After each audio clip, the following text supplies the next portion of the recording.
एक क्यूट सी love story भाग 8। नव्या को हैरान और परेशान देखकर अयान भी परेशान होने लगा। उसने नव्या से पूछा कि आखिर वो घर क्यों नहीं जाना चाहती। इस पर नव्या ने कहा कि उसे भी नहीं पता। तो अयान ने उससे पूछा कि ठीक है, अगर घर नहीं जाना तो फिर कहाँ चले। नव्या ने कहा पता नहीं, कहीं भी।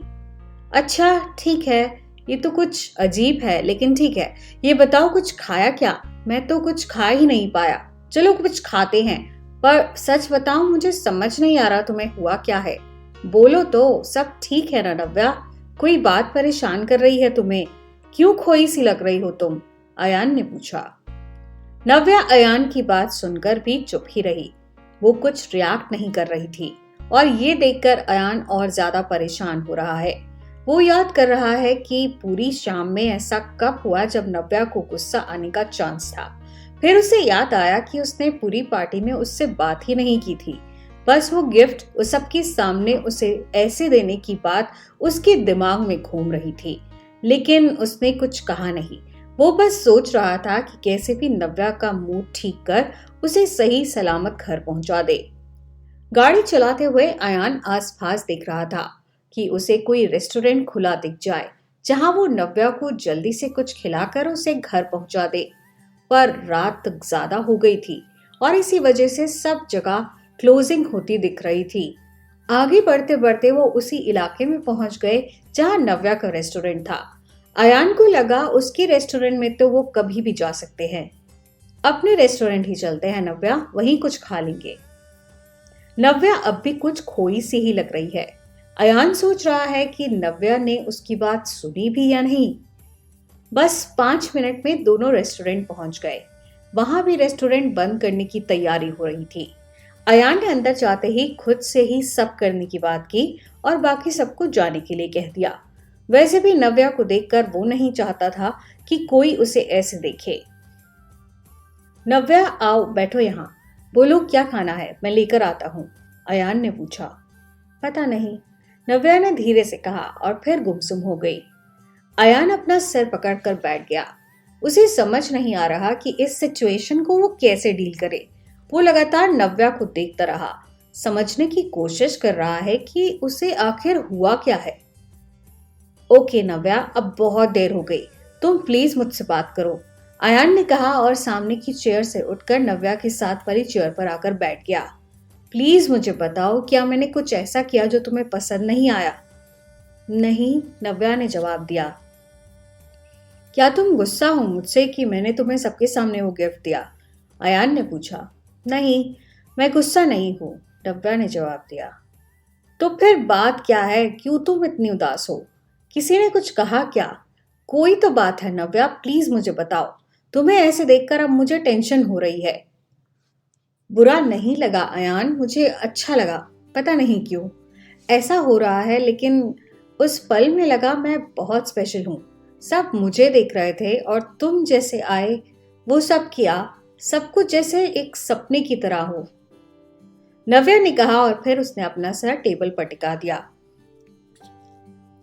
अयान नव्या को देखकर मुस्कुराने लगा। उसकी बात सुनकर उसकी टेंशन कुछ कम हुई, लेकिन फिर भी नव्या उदास थी, तो उसने पूछा।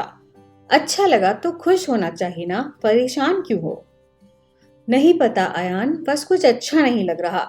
मैं पागल हूं ना शायद? नव्या ने पूछा। अयान फिर मुस्कुराकर बोला, हाँ आज तो ऐसा ही लग रहा है। पता है नॉर्मल लोग ऐसे मौकों पर सेलिब्रेट करते हैं। वो जो 9 और लोग थे ना तुम्हारे साथ जिन्हें टाइटल मिला, वो सब अब पार्टी कर रहे होंगे और तुम यहाँ खुश हो लेकिन फिर भी दुखी हो। मुझे लगता है तुम्हें मेरी मॉम के स्पेशल पराठे की जरूरत है। रुको, मैं तुम्हारे लिए लाता हूँ। मॉम का स्पेशल पराठा, ये क्या है? नव्या ने पूछा। बैठो यहाँ, इंतजार करो, मैं बना कर लाता हूँ, फिर इसकी कहानी सुनाऊंगा। तुम्हारा तो पता नहीं, पर मुझे सच में बहुत भूख लगी है। सुबह से काम की वजह से कुछ खा ही नहीं पाया, अयान ने कहा और अंदर रेस्टोरेंट के किचन में चला गया। किचन में नव्या के लिए पराठा बना रहा था अयान, और बीच बीच में ये सोचकर हंस भी रहा था कि वो क्या कर रहा है। पार्टी की थीम उसने लास्ट मिनट पर चेंज कर दी। जिस सिंगर को बुलाया उसके आने का कोई प्रोग्राम नहीं था। आखिरी 2 दिन में सब जल्दी जल्दी अरेंज किया। फिर सबको बिना बताए टाइटल और गिफ्ट का प्लान बना लिया। स्टेज से नीचे उतरकर नव्या के सामने जाकर खड़ा हो गया और सबके सामने उसने कहा कि उसकी स्माइल सबसे ब्यूटीफुल है। इतनी रात तक नव्या के साथ अकेला है और यहाँ रेस्टोरेंट में उसके लिए अब पराठा बना रहा है। ये हो क्या रहा है मिस्टर अयान? आप तो ऐसे नहीं थे। इस लड़की ने क्या कर दिया है? कुछ सोचो तो। अयान खुद से ही मन में बात कर रहा था। बाहर नव्या इंतजार कर रही थी। उसे कुछ भी समझ नहीं आ रहा, तो वो आंखें बंद करके पीछे से अटका कर बैठ गई। ठीक 15 मिनट बाद अयान हाथ में 2 ट्रे लेकर पहुंचा तो देखा नव्या की आंखें बंद थी। लग रहा है जैसे कि वो सो रही है। अयान उसे देखकर रुक गया और सोचने लगा कि आज उसने ही शायद नव्या के लिए ये सब करके उसे शौक दिया है। इतना तो कोई तभी करता है जब सच में कोई किसी के लिए स्पेशल हो। अयान रुक गया और फिर सोचने लगा कि क्या वो नव्या के साथ ठीक कर रहा है। नव्या को कुछ देर यूं ही देखता रहा अयान। फिर उसे पराठा ठंडा होने का ख्याल आया। अयान ने ट्रे टेबल पर रखी और उसकी आवाज से नव्या की नींद खुल गई। अरे सो गई थी क्या? देखो सब रेडी है, चलो जल्दी से खाओ, अयान ने कहा। नव्या पराठे को गौर से देख रही थी। ये तो बहुत सुंदर दिख रहा है, इसको खाना कैसे है? नव्या ने मुस्कुराते हुए कहा। नव्या को मुस्कुराते हुए देखकर अयान भी हंसने लगा। उसे लगा चलो अब थोड़ा मूड ठीक हो गया है नव्या का। वाकई थोड़ा ठीक लग रही थी नव्या। पराठा खाते खाते उसने अयान से पराठे की कहानी भी पूछी। ऐसा पराठा बनाना मेरी मॉम ने सिखाया था। जब भी मैं उदास होता था तो मॉम ऐसा ही पराठा बनाती थी और उन्होंने कहा कुछ और सीखो ना सीखो, कुकिंग में पर पराठा जरूर बनाना सीख लो, किसी की उदासी कम करने में काम आएगा।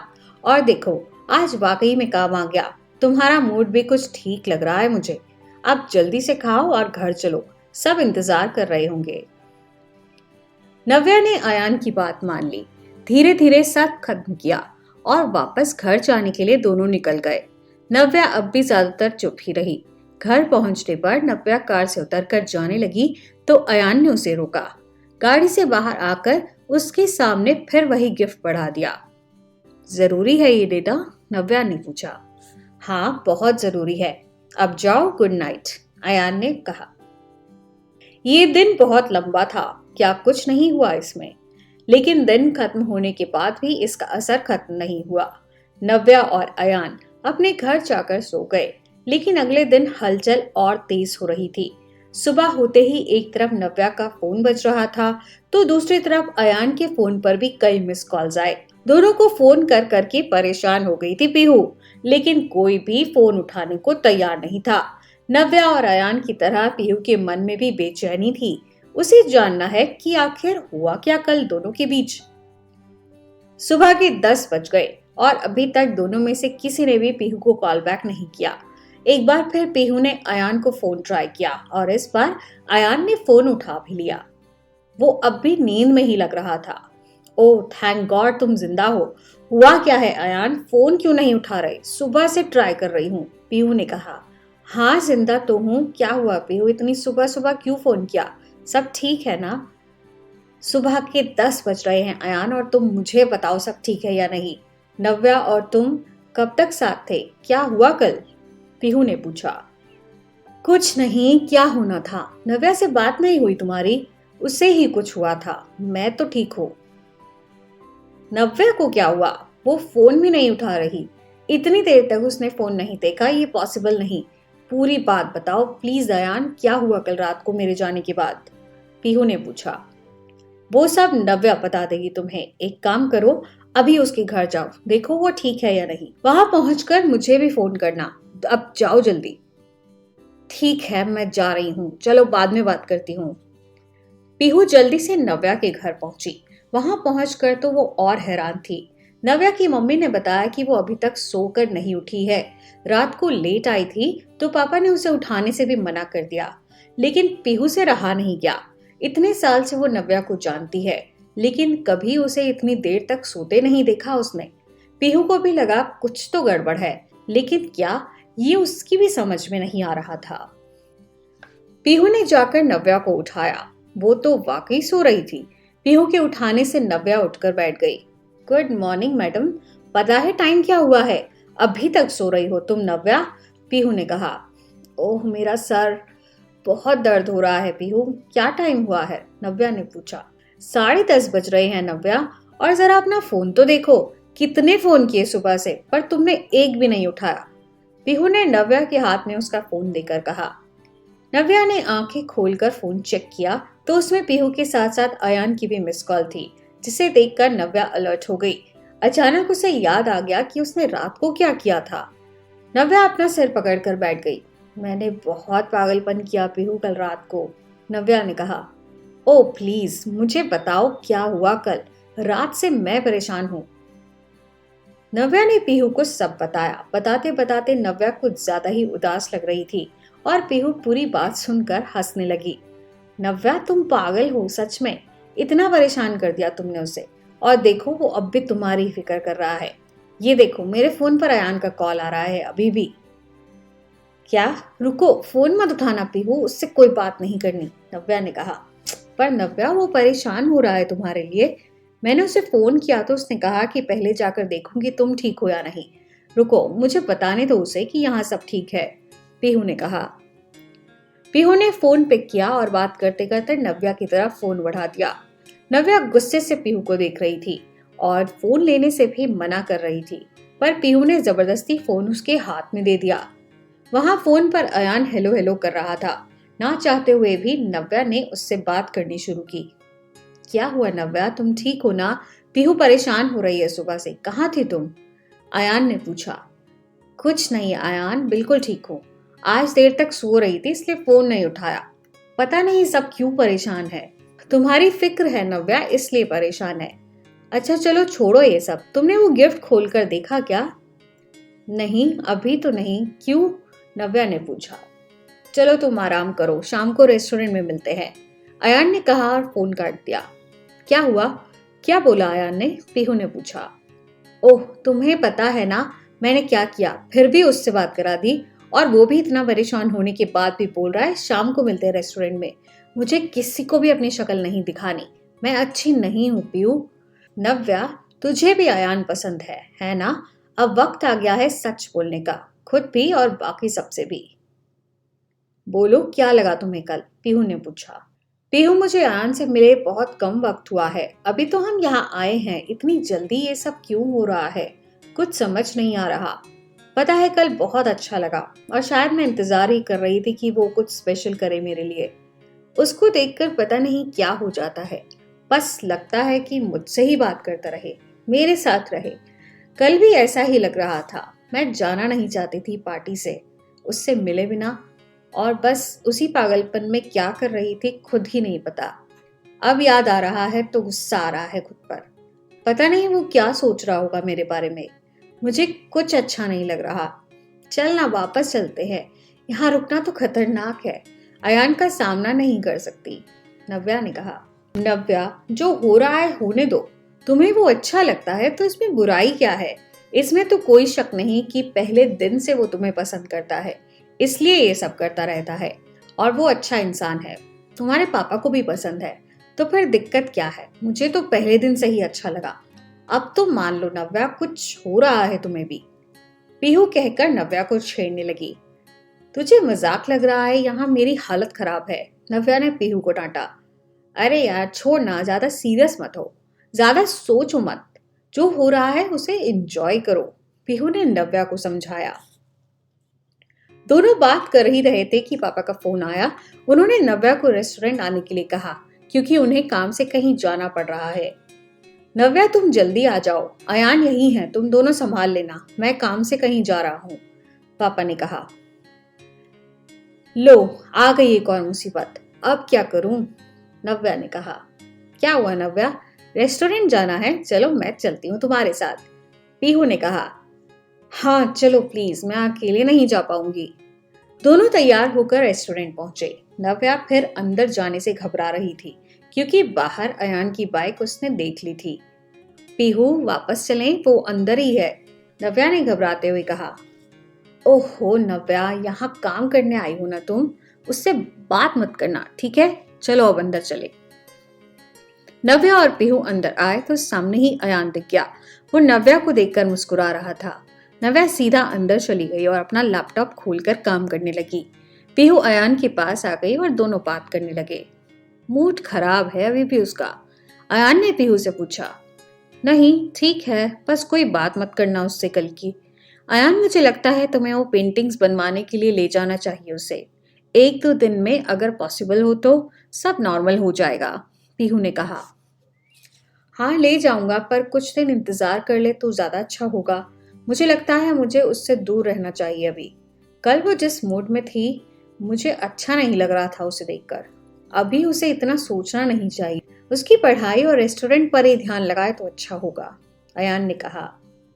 अयान वो अजीब से कंफ्यूजन में है। तुम जानते नहीं उसके दिमाग में क्या चल रहा है और मैं भी कुछ बता नहीं सकती। जिस दिन उसे लगेगा वो खुद तुमसे बात करेगी, पर मुझे लगता है उसको एक अच्छे दोस्त की जरूरत है जो तुम हो सकते हो। अयान वो मानेगी नहीं इतनी आसानी से, लेकिन उसे भी तुम्हारी जरूरत है, तो बस उसके आसपास ही रहना अच्छा होगा, पीहू ने कहा। पीहू मुझे उसकी बहुत फिक्र है, लेकिन मुझे ऐसा लगता है उसे फोर्स नहीं करना चाहिए। जो भी वो करना चाहती है उसे करने दो। मैं भी कोशिश करूंगा कि अब कुछ और ऐसा ना हो जिससे उसकी परेशानी बढ़े। बस ऐसे दिखाओ जैसे कुछ हुआ ही नहीं, अयान ने कहा। पीहू और अयान नव्या को लेकर काफी देर तक बात करते रहे और उन दोनों को देखकर नव्या सोच रही थी कि वो क्यों नहीं ऐसे ही बिंदास रहती। अयान से बात करने में कुछ हिचक रही है वो। नव्या बहुत कोशिश कर रही है कि खुद को काम में बिजी रखे, लेकिन उसका पूरा ध्यान अयान पर ही है। ये बात अयान को भी पता चल रही है और ये तब और साफ हो गया जब ऐसा हो रहा था कि वो जब भी नव्या की तरफ देख रहा था नव्या उसे ही देख रही थी। काम के बीच अयान नव्या के पास कुछ पूछने के लिए पहुंचा और नव्या पूरी तरह से सावधान हो गई। नव्या मुझे वो डिजाइन्स चाहिए जो तुमने बनाए हैं यहाँ रेनोवेशन के लिए। सर कह रहे थे कि कंस्ट्रक्शन का सामान ऑर्डर करना है, 2 दिन में काम शुरू करना पड़ेगा, अयान ने कहा। 2 दिन में क्यों, हम तो अगले हफ्ते करने वाले थे ना, नव्या ने पूछा। हाँ पर मुझे अगले महीने वर्कशॉप के लिए जाना है और मैं सोच रहा हूँ उससे पहले ही कंस्ट्रक्शन का काम पूरा हो जाता तो अच्छा होता, फिर डेकोरेशन तो होती रहेगी। मैंने सर से भी बात कर ली, उन्हें भी यह आइडिया ठीक लगा। तुम बताओ, अयान ने पूछा। पर कंस्ट्रक्शन तो रात में करना होगा, तो कैसे होगा, अभी तो कॉलेज है ना सुबह, नव्या ने पूछा। हाँ उसकी टेंशन मत लो, मैं आ जाऊंगा रात में और दिन में तुम बाकी काम देख लेना, सब हो जाएगा। पर तुम्हारी भी तो क्लासेस होंगी ना, कैसे मैनेज करोगे, नव्या ने पूछा। मैं कर लूंगा, नोट्स मिल जाएंगे, फिर कुछ दिन की ही तो बात है, अयान ने कहा। नहीं ऐसे तो ठीक नहीं अयान, एक काम करते हैं, मैं आ जाऊंगी, कुछ दिन छुट्टी लेकर काम खत्म कर लेंगे, नव्या ने कहा। नव्या अभी तो तुम्हारी क्लासेस शुरू ही हुई हैं, शुरुआत में ही कोर्स मिस किया तो आगे प्रॉब्लम होगी। मेरी बात मानो, सब प्लानिंग ठीक है, मैं कर लूंगा, अयान ने कहा। नव्या ने फिर कुछ नहीं कहा, उसने चुपचाप अयान की बात सुन ली। कुछ देर बाद पीहू भी घर चली गई। अयान रेस्टोरेंट की कंस्ट्रक्शन के ऑर्डर प्लेस कर रहा था। उधर नव्या के दिमाग में अब ये बात घूम रही थी कि अयान अगर रात में आया तो उससे मिल नहीं पाएगा और फिर उसकी वर्कशॉप के लिए भी वो बाहर जाने वाला है। सोचते सोचते वो ये भी सोचने लगी कि वो यही तो चाहती है, अयान उसके सामने ना आए, तो यही हो भी रहा है, फिर वो क्यों परेशान है।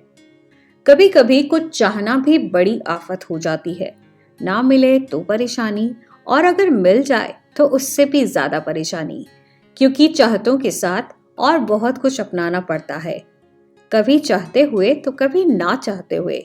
बिना सोचे समझे जो चाहते हैं वो मिलता है तो उसके साथ कई चीजें और मिलती हैं जिसके बारे में सोचने का समय शायद नहीं होता, लेकिन जब वो सामने आ जाता है तो सोच में डाल देता है और फिर एक सोच घेर लेती है। क्या यही सच में चाहिए? क्या इसके लिए तैयार हैं हम?